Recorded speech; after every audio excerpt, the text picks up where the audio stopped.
Self-discipline is the real deal when it comes to thriving in all areas of your life. It's like a non-negotiable requirement. Let's talk about working out, my friend. You have got to hit the gym regularly, no excuses. We all want to stay in shape because, well, being out of shape is not an option. It's literally a matter of life and death. When I'm sweating it out, I never fail to add that extra rep, that extra set. It's a promise I made to myself, you know?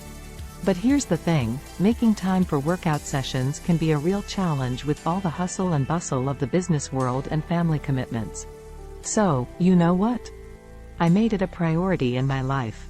I carved out the early morning hours to get my workout in even before my day kicks off. Here's a revelation, my friend. Once you shift your mindset and truly understand the essence of discipline, you start embracing it wholeheartedly. It becomes something you welcome with open arms. And guess what? It becomes a pattern, a habit that defines who you are. I always strive for that little extra, that extra inch, in all that I do. And the gym is the most.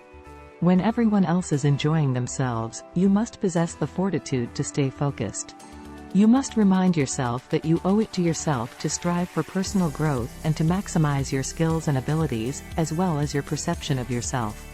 Your destiny will always be within your control. I yearn for freedom. And for me, self-discipline is the key to achieving true freedom. It has become quite effortless to achieve greatness in today's world. This is mainly because most people lack strength. We are living in an era of fragility. Therefore, if you possess even the smallest amount of mental toughness and self-discipline, you have an advantage. It is the ability to do something even when you do not want to do it. People struggle to understand why I loathe running so much, yet I continue to do it. Well, let me ask you this: I don't want to take showers or eat either, but I do it because it's a part of life. That realization hit me hard and changed everything. Back then, I despised going to school, so naturally, I wasn't successful. However, I discovered that when you push yourself to do things you despise, greatness awaits you on the other side. That's the message. When everyone around you is having a good time, the true test of character emerges. Amidst such moments, it is vital to remind yourself of what you owe to yourself. As you embark on the journey of developing and expanding your skills, talents, and self-perception, always bear in mind that the reins of your destiny are firmly in your hands. Freedom becomes a burning desire within me. For me, self-discipline is the key to unlocking that freedom. In this era of convenience, greatness has become easily attainable because most people have grown weak. We find ourselves in a generation that possesses a remarkable lack of resilience.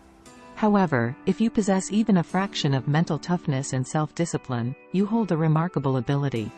It is the ability to push through despite not wanting to overcome the challenges that lie in your path. People struggle to comprehend this. They question why I continue to run when I despise it.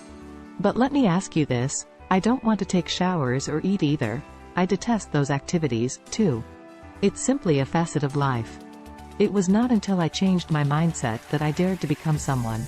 School was my nemesis because I loathed going, and I suffered academically as a result. However, if you are willing to persevere through tasks you dislike, you ultimately emerge on the other side, greeted by greatness. This is the aspect people fail to grasp about my running. It is through this physical exertion that I toughen my mind. I am not merely training for a race, I am training for life itself. I am preparing for those dreaded calls that arrive in the dead of night, bearing tragic news such as the loss of my mother. Such experiences would normally shatter a person. Yet, by conditioning my mind, body, and spirit as one, I am equipping myself to handle whatever challenges life throws my way. Because let me tell you, life unapologetically tosses a multitude of obstacles at you. And if you are not mentally and physically prepared, you will crumble under the weight, rendering yourself powerless and incapable of helping anyone else. Sadly, most people are unwilling to do what it truly takes to manifest their dreams. The Marines encapsulate this sentiment in their saying, "Everybody wants to go to heaven, but nobody wants to die." At the core of bringing any dream to fruition lies self-discipline. Even something as seemingly simple as food and eating is not solely about the body. It hinges upon the mastery of one's mind. It is about gaining command over your thoughts and actions, enabling you to consistently make choices that serve your best interests. Every day presents us with opportunities to choose actions that do not align with our own well-being. But it is through self-discipline that we develop the strength to resist those temptations and forge a path that leads to our deepest desires. So, if the whole world is coming at you, wanting to throw down and keep you down, are you just going to sabotage yourself? Will you prevent yourself from achieving your dreams? And you know what? The word discipline has gotten a bad rap. We always associate it with punishment. But that's not what I mean. I'm talking about discipline in a different way. I mean having the self-control to resist instant gratification for the sake of long-term self-respect. Self-discipline is the ultimate expression of self-love. When you say you love yourself, it means you treat yourself with care and kindness. And that includes having the discipline to make choices that align with your values. Self-discipline is the key to achieving material success and personal growth.